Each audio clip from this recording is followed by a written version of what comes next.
Just to let you know that this session will be recorded and it will be available online later this week. So if you have any questions, want to come back and watch it or listen, or if your friends couldn't make it, just let us know. We'll make sure to get this out to everyone.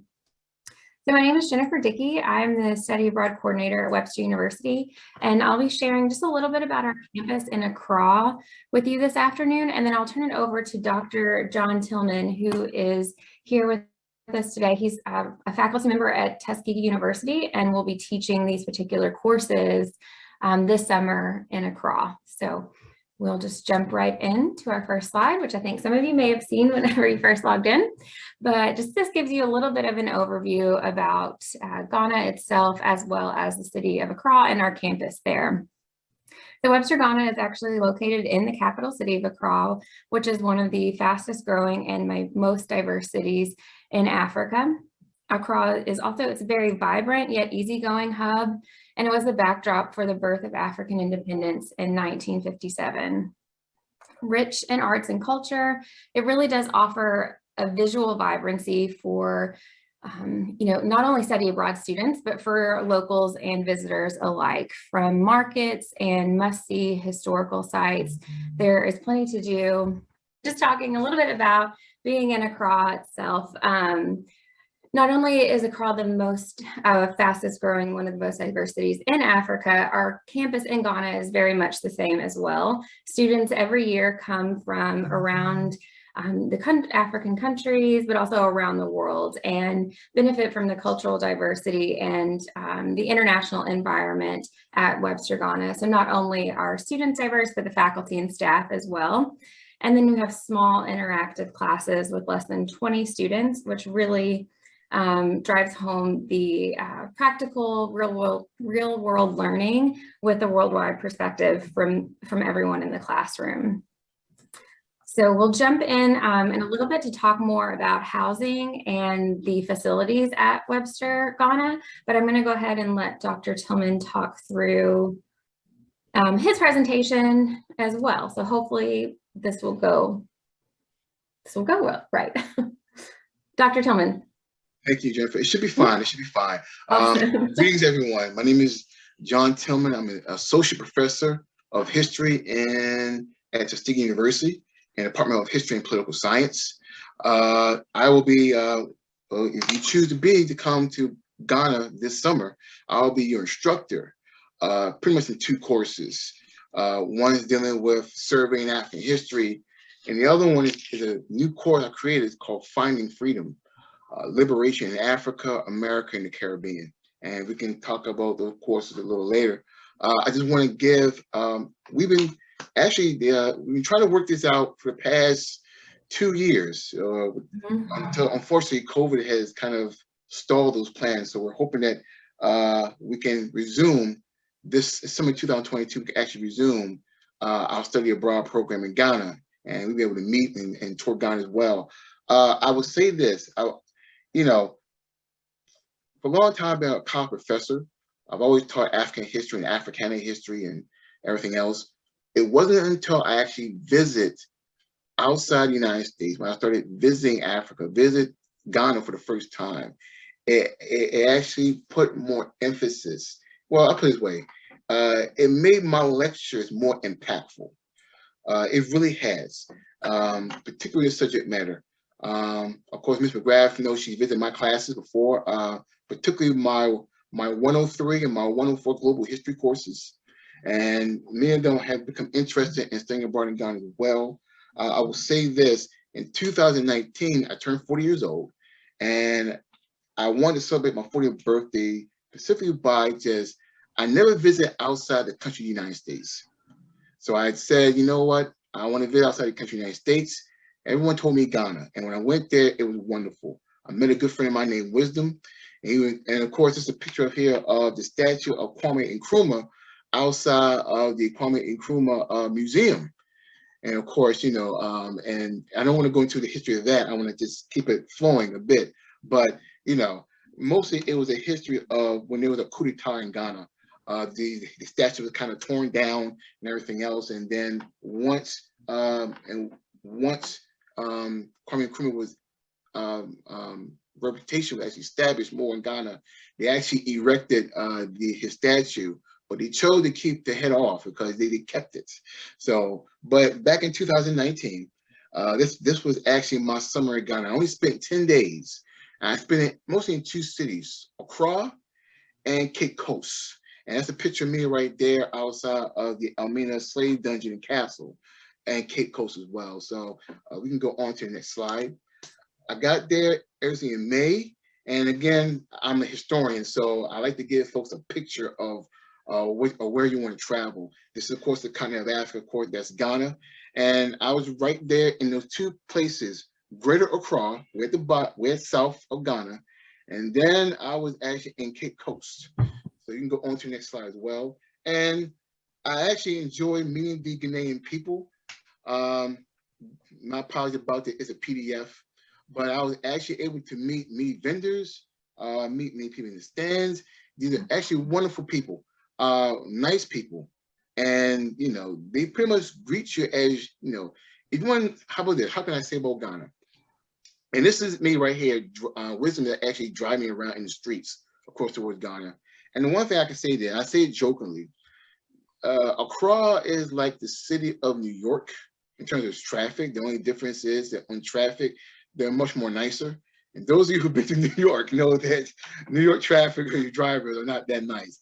These folks are, and it just astounded me of just the gracious of many of them. I met folks who spoke English, they spoke their native tongue, and Ghanaian native tongue. They also spoke French as well. So I realized catching on, I noticed how very diverse and open language they're able to speak. It will also tell you about the different ethnic groups, how they identify themselves. You can go to the next slide, if you can. Right? And this is just the currency. This is like the big six, the founding fathers of the independence on the road to independence in Ghana as well. This is just some of the currencies. So when you come to travel to Ghana, you have to turn in your American money, you get actually these particular currencies. This is just a picture of one of my souvenirs that I have. It's called a cities, and that's part of the currency there when you go to Ghana. You go on to the next slide, please. And these are actually the Kenichi markets. Of course, these are people that I got to meet. That's me right there, meeting one of the vendors there. He actually sold me clothing that I actually bring back to my brothers, to my brother, my two sisters, and my father. And, you know, and again, when you go out to go to Ghana, you see them, you greet them in the streets as well. Of course, these are vending markets. And you begin to see them. This is actually me in the car on the road coming from Accra, going towards Cape Coast. And you begin to see these vendors as they walk around on the market. It's all very regulated because the state government allows them to actually do that. And I was, you know, very fascinated by that as well. And, you know, of course, you know, they greet you as you come to your car, and you have the choice to purchase things. Well, go to the next slide, please. Okay. And I was on my way, I was in Accra, and I enjoyed Accra, but then I was on my way up to Cape Coast. This is Cape Coast, Ghana. These were one of the slave dungeons, actually one of the rival ones. There's actually two of them. And never mind the words, I just use this for educational purposes. But I was one of them upon the Elmina slave dungeon. And that was actually one of the tour guides there in Ghana there as well. I took so many pictures. And of course I use this as, you know, of course, this is when the area you have I talk about the Atlantic slave trade. I was taking pictures of the Portuguese church. I was able to go into areas where African enslaved African men and women were put in dungeons. Of course, they were segregated as well. That's me going in and out of the door of no return. Of course, that was the door where enslaved Africans traveled through as they're going towards the slave ship. So, and again, I took lots of pictures. I made a mistake, however. I was so fascinated by everything else outside in Ghana, I never forgot to put myself in the pictures. So next time when I go back to Ghana, I make sure that I'm in these pictures as well. And this is just other tours I have out there in Cape Coast. This is me and doing the Slave River area. And I took many pictures there. This area right here was where you begin to see enslaved Africans, they took their last bath before they were actually sold. And of course, this was actually during I believe the 400-year anniversary of the of what 1619, the 400-year anniversary of the ship that came, you know, the first slave ship that came towards America.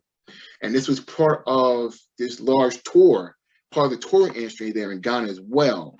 And I didn't even know that you know, it was just the 400 year. It just didn't bother my mind. I was just so focused on going to Ghana as well. I didn't realize that until I went to the Asemaso River. And you can change to the next slide as well. I was able, no, my apologies, that picture is there at the end where I'm signing my name, actually. These just other tourist attractions. I took a picture of the Independent Arc in Accra, Ghana. And of course, that's as you're driving into the downtown area. You can go into the next picture as well. This is me. Yeah, we were going towards W.E.B. Du Bois' home. This is my picture with the curator there at the W. Du Bois home as well. Well, the home that he and his wife, Shirley Graham Du Bois, who's also an intellectual, has shared. I was just amazed by some of the books and everything else there, his enormous library that he had there, that W. Du Bois had. And I've been in contact with the archivist still that very day. I was only there for 10 days, but it was so much stuff for me to see. I saw so much in those 10 days. I realized it's not enough. I had to come back and actually see more. You go on to the next slide as well. And that was me right there, the 400-year anniversary. That was me. I just signed my name. It says John Tillman. It was May 22nd, 2019. Okay, and I said returning home, and I said Ashe, and that was pretty much. And you know, I say this because traveling there, it was really a life-changing experience for me. At age 40, I never got a chance to actually travel to study abroad when I was a college student. Didn't have the money, didn't have the resource at that time period, and also it wasn't my focus. And looking back on it now, I wish it was. And I wish that I had taken advantage of those opportunities that were available for me to actually study abroad, not just in Africa, but all over the place. So, and you want to, I think this is the last slide, I believe, Jennifer, if it is. Yep. The last slide? Okay, yeah. So I want to say there again, you know, don't do what I did when I was an undergrad. I implore you to take advantage of studying abroad, particularly studying abroad in our Africana Studies program. It's going to be for an 8-week summer program that we have. I want the courses to be very impactful. And of course, the 2 courses you have is AFCS 1500, Survey in African History. It's a survey in African history, it is. But we're mostly going to be focusing on Ghanaian history. I really want to do that as well. I was happy to get feedback from folks from Webster University as well, and getting guest lecturers and hopefully getting in contact with African Americans, expatriates who had settled in Ghana as well during the time when Kwame Nkrumah was prime minister, similar to those like W.B. Du Bois and Maya Angelou as well. Also, I would also like for you to take advantage of the archive they have there in the University of Ghana. Again, it's a summer program, but it's a history class and an African Studies class. It'll be an insult not to take advantage of those rich resources and primary sources there that really tells the history. They're not in the museums there in Ghana. So I want to for that as well. I also want to make it more impactful. The second course I have is called Following Freedom, Black Liberation in Africa, America, and the Caribbean. And I want to take a look at comparing and contrasting the Black freedom struggle in the United States since the Cold War up to the 1960s, particularly in how it aligned with or has some connection to the independence movement in Africa and the Caribbean. For the Caribbean, I will be talking about Jamaica because that's the area that I usually write about and that I publish on. So in my journal, in my article, my scholarly journals. So those are areas that I want to focus on as well. That's all that I want to say about it as well. I'm very excited once again to be teaching summer online, to be teaching studying abroad courses over the summer this year. It's been a long time waiting, so we're hoping that that COVID will not affect it, and then we can resume and have just study abroad this summer as well. I also it's a summer educational program as well. You also want to make it more impactful. You will be visiting these same sites that I visited when I was in Accra and in Cape Coast as well, and much more. So that kind of concludes my presentation. I will turn it back over to Ms. Dickey as well. Thank you. Yeah, thank you. That was great. So just to kind of show you a little bit more about the logistics of the program. So hopefully everyone here will be interested in taking both of Dr. Tillman's Africana Studies courses, but you do have the option to take one of his courses and another course that's offered in Ghana next summer. You'll see that list here. There's an art appreciation course, an international dance course, which is open to non-majors, and then an education child and adolescent development course. So you can always pair one of those if you'd like. You'll see here the cost for summer. We have a special tuition rate for the summer, which comes to $2,700 for 6 credit hours. If you wanted to take both Africana Studies courses and the International Dance course, you could always do that as well. It would be a little bit more. And there are 2 different types of housing available at our campus in Accra. So most common is a quad room, which is just $1,000 for 8 weeks, and then or a double room. Those are a little bit more rare, but you can certainly put in a request for that if you would like. You will need a visa to go to Ghana in the summer, so that cost, your meals and other personal expenses are not included. But I will put in the chat a link to our website that has a program cost page that you'll be able to go in and plug in any additional expenditures that you may have that would be personal to you. Like if you don't have a passport already, that will be a cost, but if you do have it, obviously you won't have to repurchase it or need that money, so you'll be able to budget that way. This program is included for the Webster World Traveler Program and the WINS Travel Award for flights. This program is eligible for both of those, so you'll see that information and application on our website as well. Yeah, and then the application is due February 28th. So you still have quite a bit of time to think it over and to get your applications in, but we would like to open it now to any questions you may have. If you'd like, you can just unmute yourself, or if you want to put them in chat, we'll be checking there as well. Hello, I have a question. Yes, please.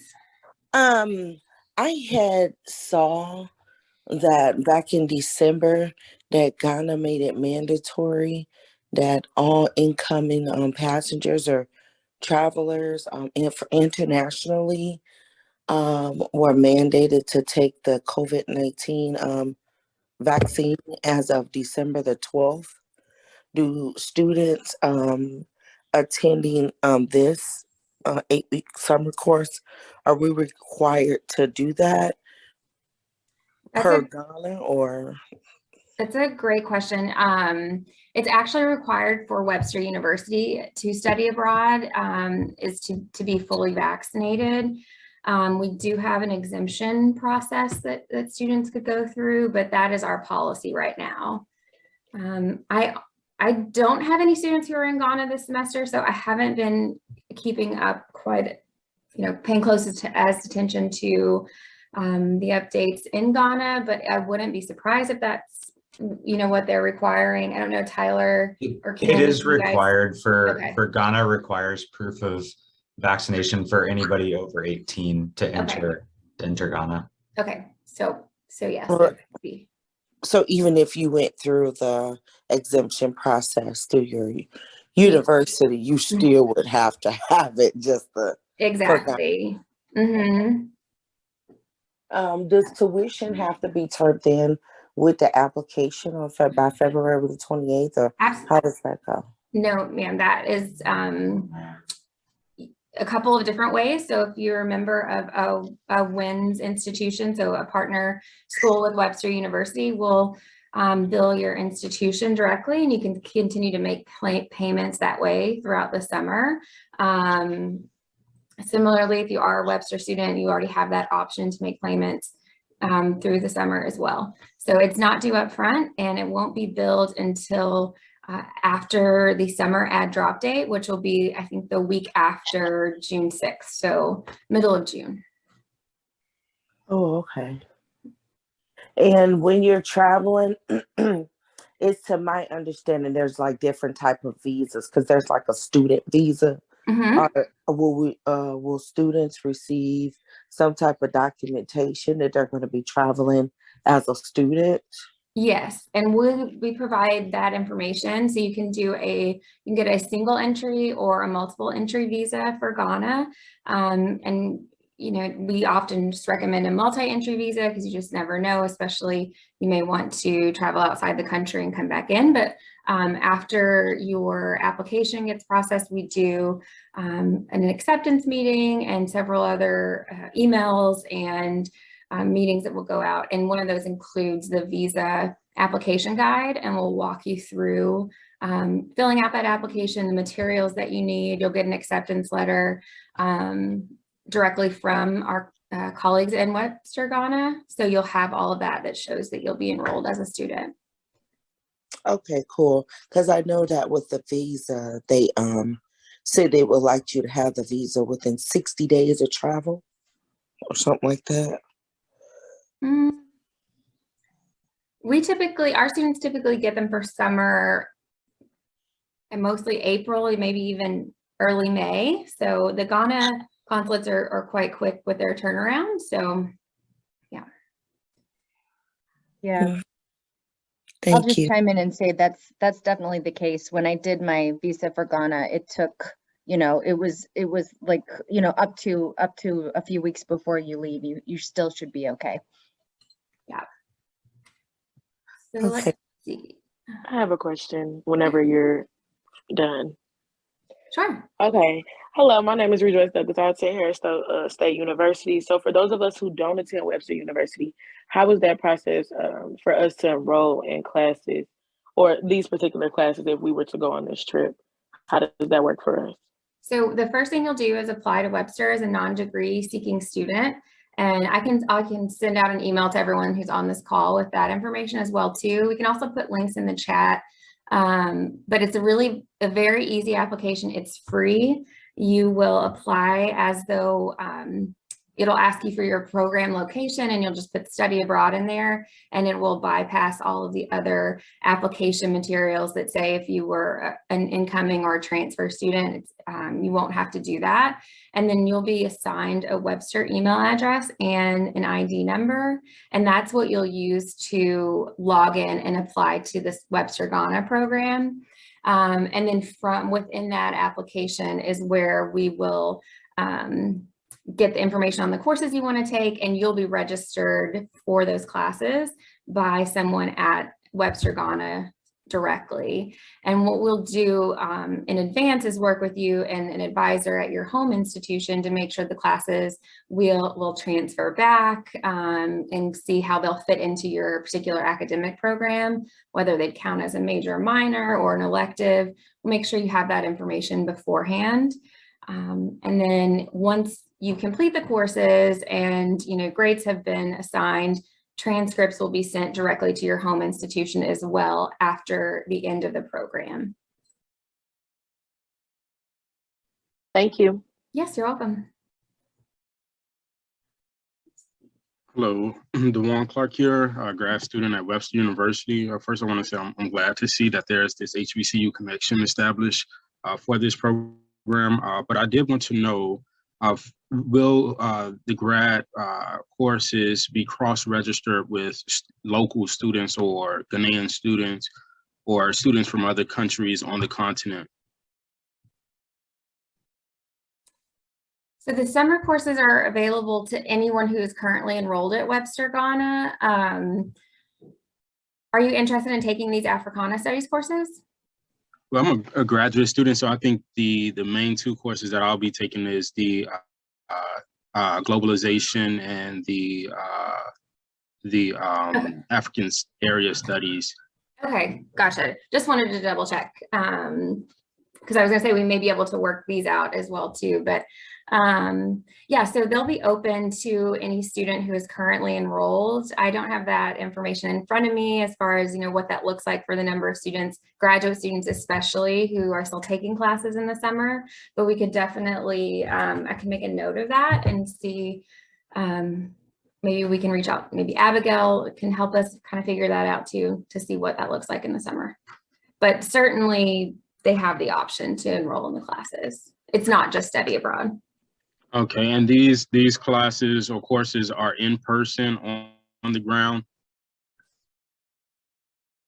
Hopefully, I think it will definitely depend on the COVID situation, but that's the anticipation for summer.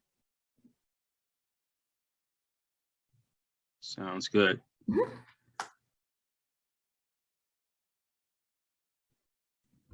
So like my name's Asia, I go to Fontbonne. Timeline wise, when will we be receiving like tuition packages or like financial aid assistance and like acceptance, stuff like that? So if you apply, so our deadline is February 28th, and so typically within that last week of February, first week of March is when you would receive acceptance information. You would be eligible as long, I think everyone on this call, the majority of people on this call are like from a WINS institution, a Webster partner, or a Webster school. So you'd be eligible for the travel award, which is a separate application. You would know about the same time if you received that. The WINS travel award is $1,000 towards your round trip airfare. And the Webster World Traveler, of course, is the cost of airfare. I would really recommend, though, talking to someone at Fontbonne or your home institution to discuss further financial aid / scholarship policies. So a lot of times you can apply for study abroad scholarships within your school, or they'll have more direct opportunities for you there. We do have on our website a list of external study abroad scholarships that you can take a look at as well for that. But you would know right away about the WINS Travel Award within a week of the deadline there.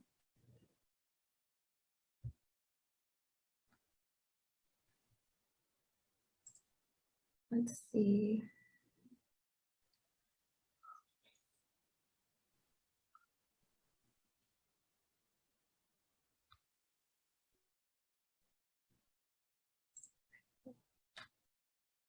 Yeah, just to chime in, this is Kim from Webster. And we do have contact people at across our WINS partners. So it's always a good idea, you know, like Jennifer said, to check in with your study abroad office just to make sure that you're dotting the I's and crossing the T's. There's quite a bit of preparation that does go into travel to Ghana. So we've touched upon a little bit, you know, the visa application. Of course, with COVID, there's now the requirement for vaccination to enter the country. And then there's also a set of additional vaccinations that you need to get. We have, you know, information for all of you about that we've put together. So, you know, you'll kind of, as you're going through the application process, get more documents and information that kind of walk you through the different steps. I've gone through the process myself, and it's really pretty simple. You know, to make sure that you're getting the visa application completed and getting your vaccinations. There's a number of different clinics that, you know, kind of provide all those services. So I'm glad that you all are asking these questions, because, you know, those steps can seem a little bit daunting, but we have, you know, Jennifer and Tyler and myself here in St. Louis are here to, you know, help you guys with any questions that kind of come up as you're going through the application process. Yeah, and I've been looking through the chat now, and I see Kim dropped in the link to our Webster Ghana webpage, and Tyler also shared the link for non-Webster students for the application instructions. So thank you guys for putting that info in there. I have another question. I know that Webster has a bunch of different study abroad programs for the summer. Could you apply to more than one and then like decide whether or not you know, based on whether or not you get accepted, or should you just apply to the one that you're most interested in? Yeah, really it would be applying to the one that you're most interested in, but we can certainly, I think I saw your application come through, Asia, earlier today, or an email from a colleague of mine in the study abroad office. So we can always set up a time to talk through the options that you're interested in and how that maybe, you know, the courses may work for your degree program, or, you know, just an interest of yours where you would like to travel. But we would recommend, you know, applying for the one that you would like to go to for sure. And then if you wanted to change later on, that's a pretty easy process if it's before the deadline.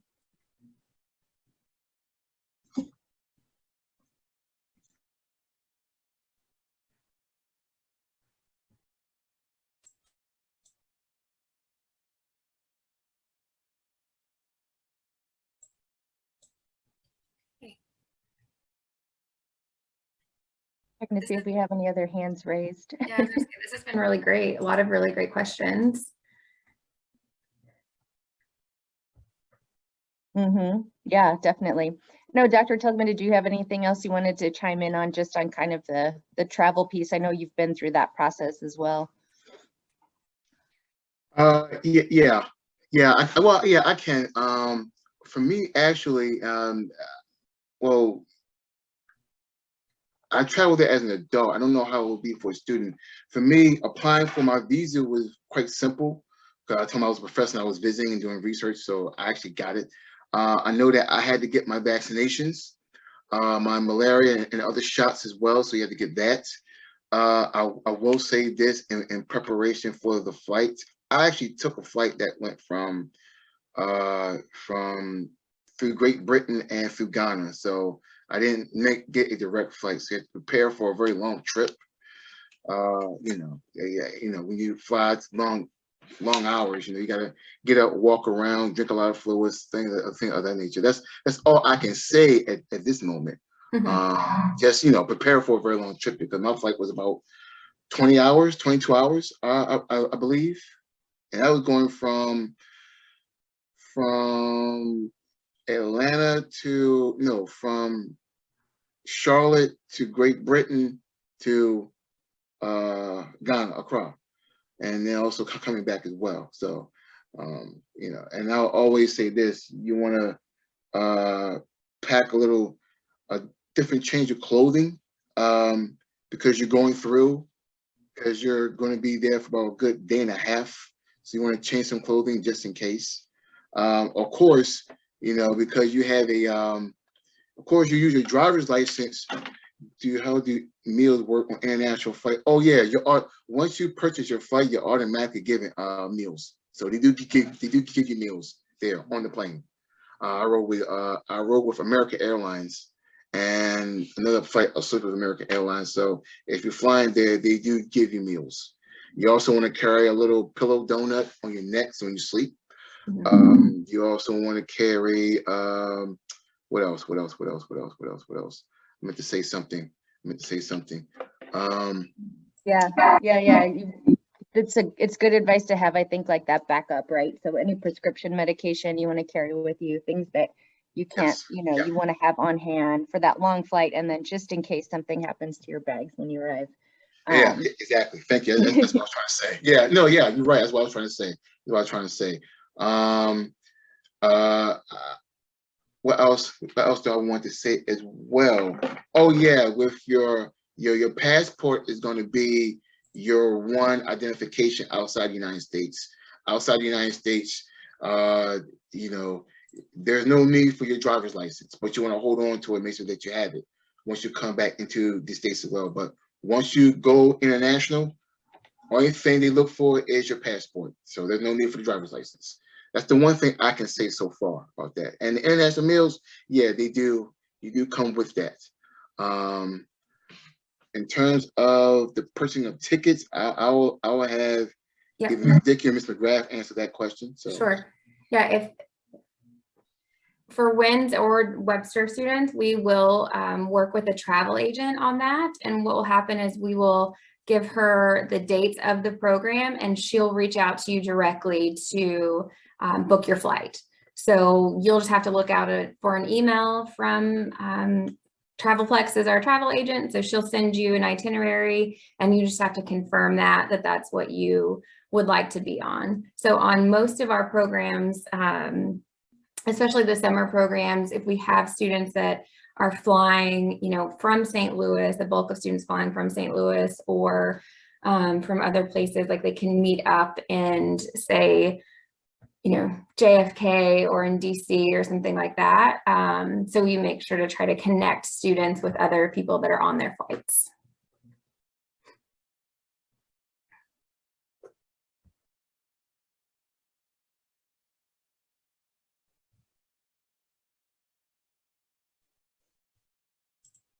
Yeah, again, great questions. I'll say too, a lot of the, oh, there's Asia has another question. I was just going to say quickly that, you know, for everyone to know, we do have lots of pre-departure orientation materials too, where we'll kind of go through some of this beforehand. Yeah, for sure.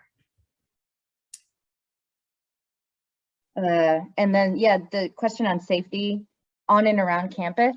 Yes, definitely. We have, I think Jennifer mentioned in her portion of the presentation at the beginning that we do have staff, you know, we have study abroad representatives that are there to welcome you when you arrive to campus, do kind of an on-site orientation.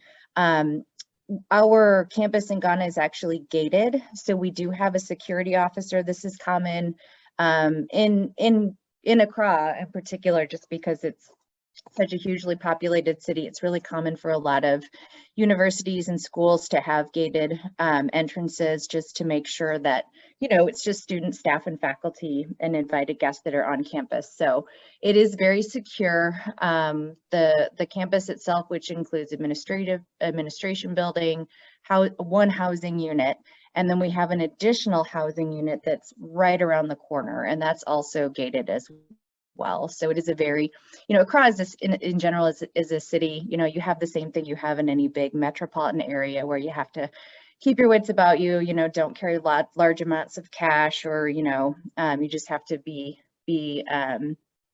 cautious. But we do have gated security, and then we also have staff and faculty. So it's a very safe place to study abroad.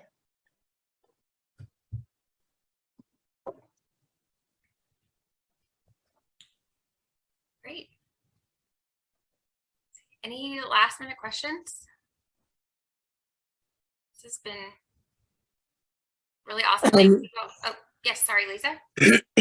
Hi, Lisa Hairstyle. I have a question. You said that we could take just one of the classes, but you have to have 6 credit hours in order to attend. Does that mean you'll have to take like a virtual online class? Oh, you would take one of the other courses, undergraduate courses offered during the same time. Yeah, At your school. And the 6 credit requirement, Lisa, is in order to receive the travel award. So when you do the 2 courses, you know, you get then that travel award to help offset the cost. If you're just doing the 1 course, then, you know, you're just paying for that tuition for the, you know, the 1 3 credit hour course, and then the rest of the cost would be the same. You just wouldn't be eligible for the WINS travel award. Oh, okay. And the WINS travel award is, you said it was $1,000. Mm-hmm. Yep. Do they help with like costs for the yellow fever shot? I think it's like $300. I'd have to look it up. Yeah, I don't remember offhand, but I mean, we can be sure to get that information to you. Okay, cool. Thank you. Mm-hmm. I have a question. Yes. My name is Ebony Carter. I go to Harrisville. So I don't know if it was mentioned before, I forgot, but for the Webster, I think the travel like award thing or the program, are we allowed to apply to it as well or get into it? Yes, okay. Definitely. Mm-hmm. Yeah. So I'm sorry. So that will be done like online or anything? Mm-hmm.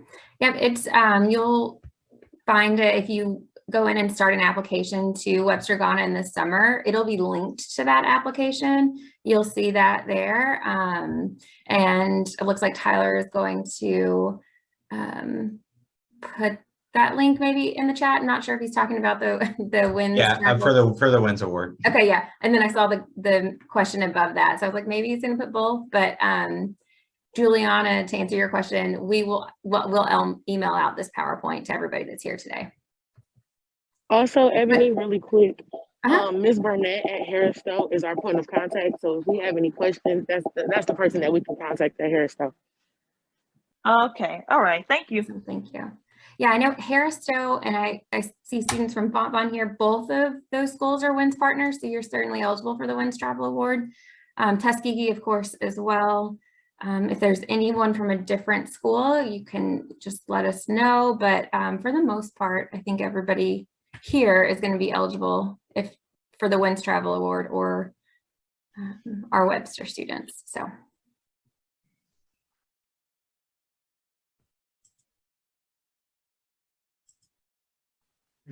Okay, I have one more question, and I know it's a little specific, but this is more for Dr. Tillman. Is there any like general touristy information, like conduct or cultural information that would be helpful to know, like before we went there, in order to just like navigate safely while we're in Ghana, whether it be like because of gender or like where we're from or anything like that? It's very difficult to ask that question. Well, I can say this. I mean, they're going to sell you things once you can. They're going to know that you're raised in America, so they're going to know that. So you're going to they're going to try to sell you things. But other than that, not as much. I didn't really go out much in Accra as I did when I was in Cape Coast. So the one thing I can say is that you're always going to have some folks that's going to sell you something. That's just the way it is. And you just ignore them. I don't know so much in terms of gender, in terms of the experience of Black women walking around in Ghana. So I cannot answer that particular question. Unfortunately, I can't. But other than that, my state is usually very safe. I've always said that. The only thing you'll get is that you'll always have some folks who want to buy you, who want to ask you to purchase something. That always happens. Other than that, I don't see anything dangerous. I never seen that when I was in Ghana. I didn't. Yeah. Thank you.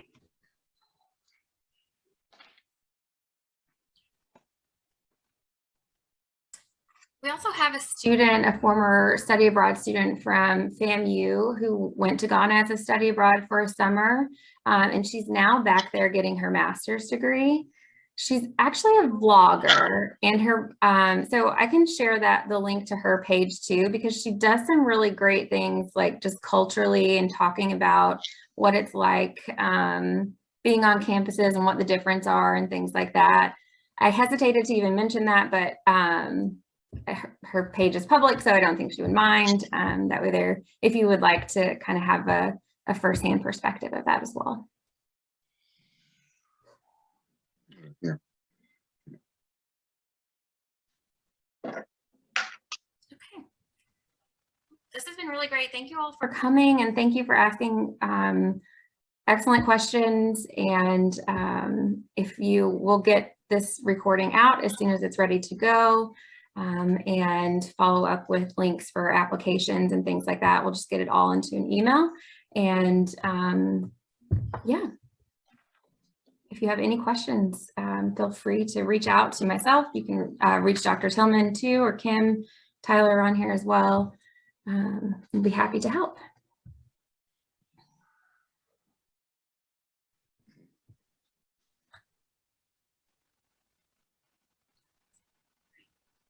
Bye. Have a good afternoon. Thank you. Thank you. Bye, everyone. Nice to meet everyone. Thanks so much. Thank you. Thank you.